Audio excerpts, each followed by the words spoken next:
St Trina is a mysterious character, an enigmatic figure who appeared but briefly in the world of Elden Ring, and yet was still so influential that an entire faith with warrior clerics and priests was formed around this character. Depictions of St Trina as an adult are even carved into their very torches, and desperate searches led the most fervent to the land of dreams, where a vital connection was made: the possible discovery of St Trina's true identity. Hello and welcome back to a new lore video. My name is Hollow and I'm back to talk about St Trina this time, the character who we know painfully little about, the origins of much of the sleep mechanics we see in game today. What's very interesting about St Trina is the effect they had on the world in what was apparently a very short time. And when we learn about the connection of St Trina and a certain demigod, things become a bit more clear, especially when we look at cut content that may even return in DLC. As always guys, these videos are based on in-game items and content that is official, then we use that to speculate by connecting the dots in logical ways. Today we'll also be including some cut content into that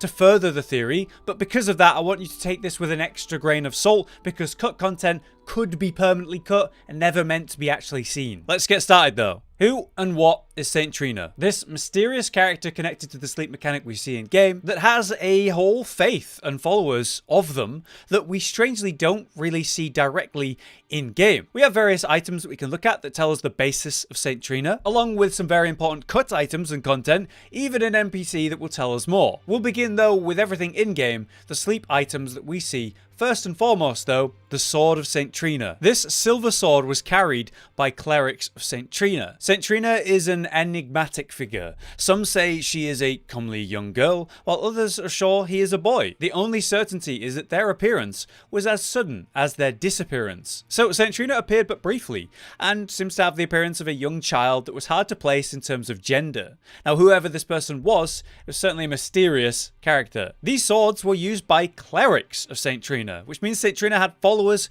who wielded these weapons in their name. Clerics are essentially religious leaders too, so that means there must have been multiple levels to this order. An order dedicated to one strange, around but briefly, young child. So to say the least, St Trina was very influential even in a short time. But we can learn actually what this character might have looked like from the St Trina Torch, a candlestand torch that burns with a light purple flame, and the carvings on it depict St Trina, but in adult form, somewhat unnervingly. So, carved here we have an adult version of St Trina, where we can see they have long flowing hair that covers the brow, and this version is described as unnerving, which I think is fair, because when we look at it we can see it has a third eye over the forehead. Third eyes represent mystical intuition and insight in our world, and enlightenment beyond the physical sight. St Trina clearly has the ability to see beyond the normal physical realm into something else, or at least that's how the followers of St Trina perceived that character. Now through the use of sleep, the followers are able to soothe themselves and others, as we'll soon learn,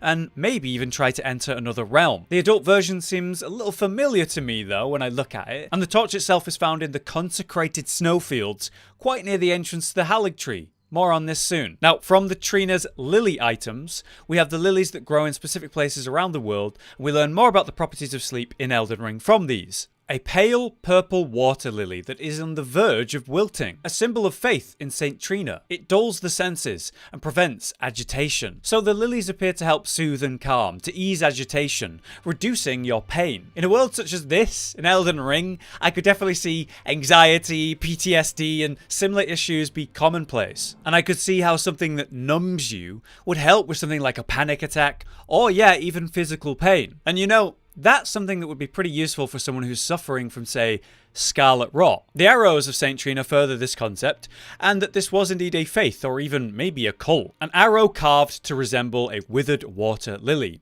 and it flicks targets with the sleep effect.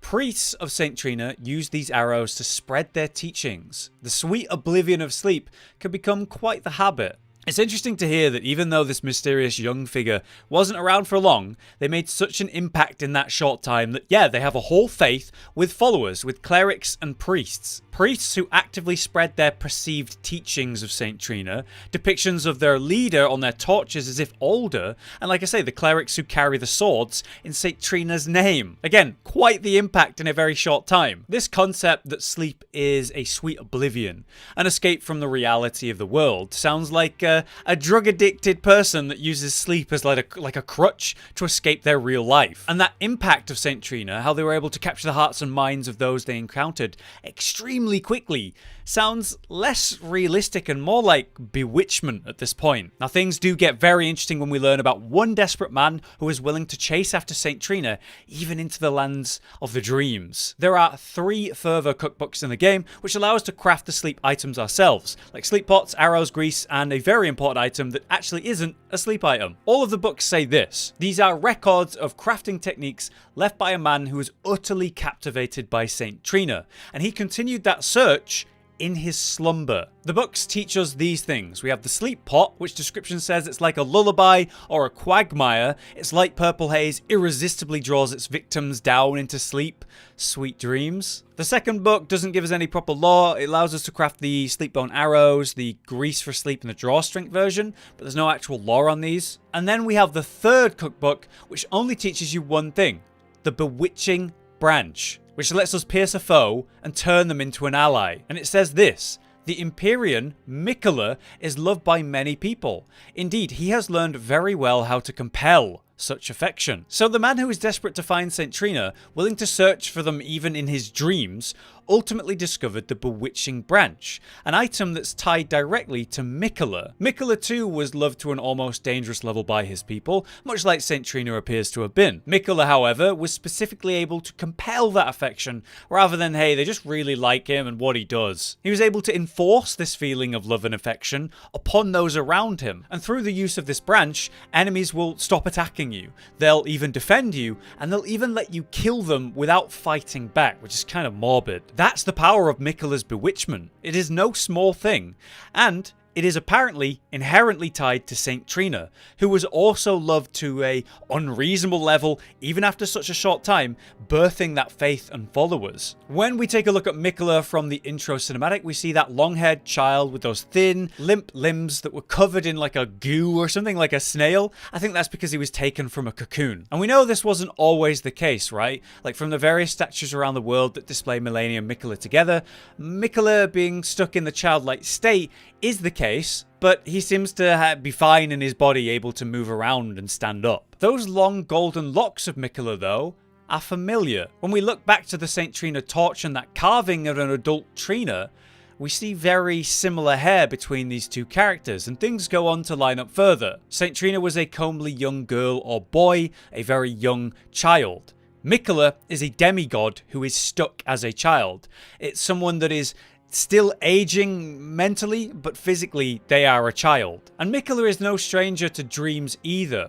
In an attempt to cure Malenia from her rot, Miquella created the Halig tree, and from inside that tree, Miquella slumbered to grow the tree, or grow himself into adulthood, and then bloom from his cocoon, maybe as an adult at last. By spreading his blood among the roots of the Halig tree, the tree would grow, and became a safe place actually from miscreants of the lands between. But unfortunately, the Halig tree could never become what it needed to be because it was interrupted. We can learn about this from the Halig tree Knight armor that says, though watered with Miquella's own blood since it was a sapling, the Halig tree ultimately failed to grow into an Erd tree. So yeah, Miquella was trying to grow his own Erd tree, which I guess would have helped him grow to save Malenia, or another way to save Malenia. But Miquella was interrupted, as I said. Instead, he was stolen from his self-made cocoon within the tree by Mohg, who desired the demigod powers for his own. Mohg is following another outer god, the Formless Mother, and wanted an Empyrean, so that he could be the consort of that Empyrean, and an Elden Lord, who would serve as likely a vessel for that outer god. We know that even at this time, Miquella is alive thanks to Gideon, who tells us that all will be well and the lands will not be in danger as long as Miquella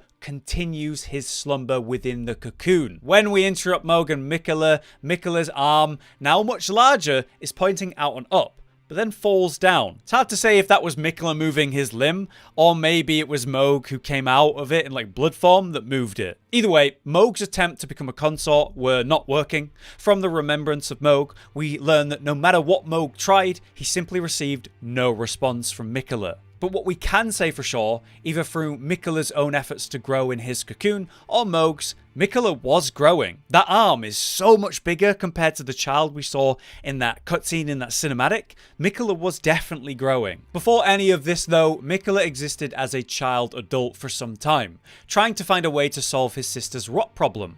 We'd learned that from the Radagon's Rings of Light, he abandoned his father's teaching, and the Golden Order as a whole. A gift of gratitude to the young Miquella from his father Radagon, and yet the young Miquella abandoned fundamentalism, for it could do nothing to treat Malenia's accursed rot. That was the beginning of unalloyed gold. Miquella basically gave up on all of that because it wasn't relevant to his main goal, saving Malenia from the rot. So that forced him to try other attempts to save her, like the Halig Tree, like unalloyed gold, and maybe something else, like sleep. Could Miquella have taken up a personal mission to travel the lands between to learn of a new way to save Malenia? And while embarking on that mission, it would make sense that, yeah, he would hide his identity. He's a child of Marika and a demigod. But Miquella, either intentionally or unintentionally, had that bewitching effect about him. Their disguise of St Trina maybe was too strange and noticeable. What's certain though, is that St Trina and Miquella were both deeply tied to sleeping and dreams. A whole faith was birthed upon it, and cut content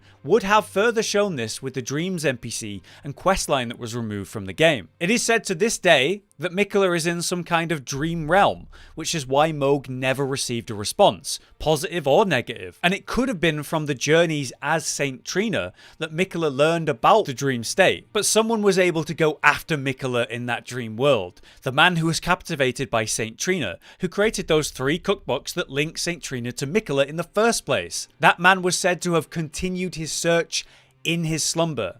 And that sounds like to me that that guy was able to enter the dream state or world, and in doing so found the connection of Miquella and St Trina. Maybe he even found what he was looking for, whoever that man was. Now, as I just mentioned, there was a cut NPC who was tied to dreams for Elden Ring. The Ragged set was removed from the game files recently, back in March, but before then you could insert it into the game and wear it. And because of that, we also have these images from F Extra Life's wiki. The armor set was worn by an NPC also removed from the game, who had fully voiced lines and a whole storyline connected to dreams and the dream world. Lance McDonald, a YouTuber, created a video about the storyline using the game files to recreate it in some form. In that cut content, you would learn of the dream brew, a nectar used by demigods forbidden to mortals. Rico, the cut dream NPC's name, he would tell you that he can make dream brew and give you an item, St Trina's Crystal Ball, another item no longer in the game, to go collect dream mist from sleeping enemies in the world,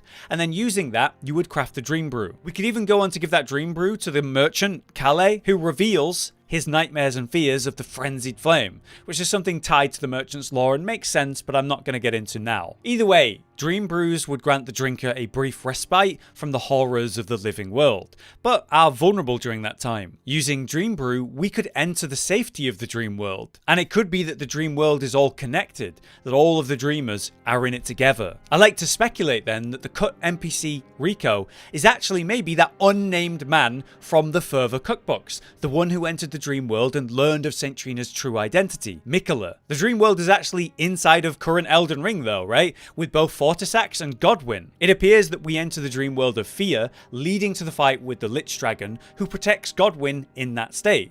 That fight takes place in the deathbed dream. So it seems like a very real concept, especially when we read this cut content, a dialogue from Rico. I've only read this dialogue, I have never heard this dialogue, so I would say be very suspect of what I'm about to say. Apparently Rico would have said this: "Finally, I have found it.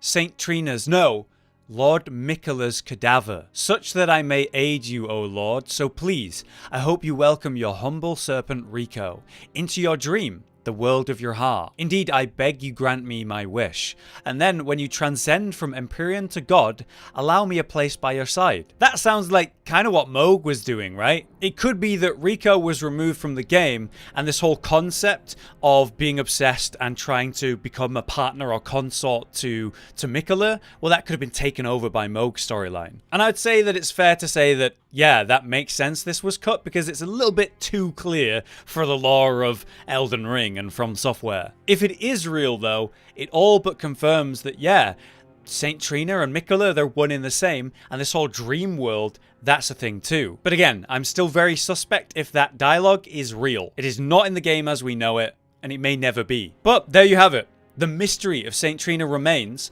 but I do like to speculate that, yeah, I think St Trina and Miquella are one in the same. That maybe before these attempts to grow the Halig tree and all the events that followed, Miquella was exploring the world under like a secret guise of St Trina, and through that was discovering a lot about sleep and the world of dreams, and maybe through that a way to grow himself at last, and that seemed to be working in our game as we know it. But either intentionally or unintentionally, he bewitched the people around him and drew a little bit too much attention, leading to the faith of St Trina. However, thanks to that faith, one man was able to connect the dots of St Trina and Miquella through the Bewitching Branch. Perhaps even now, that man slumbers in the dream world, connected to Miquella in his. Maybe in DLC we'll learn more about that dream world, maybe enter it. Maybe that cut content of the dreambrew will return. And maybe we'll find Miquella in his true adult form, in god status in that dream world. Or maybe none of that will happen and it was just cut content. What do you guys think? I am very convinced that St Trina and Miquella are the same, and I am convinced that the dream world concept is a thing in Elden Ring. If there's anything I've missed that is in-game that provides new perspectives to the story, let me know. But that's everything I've got. If you've enjoyed this video and want to see more content like this on the channel, more lore videos, then please do drop a like on this one, it'll really help me. But for now, I've been Hollow, you've been you, thank you for watching, and I'll see you next time.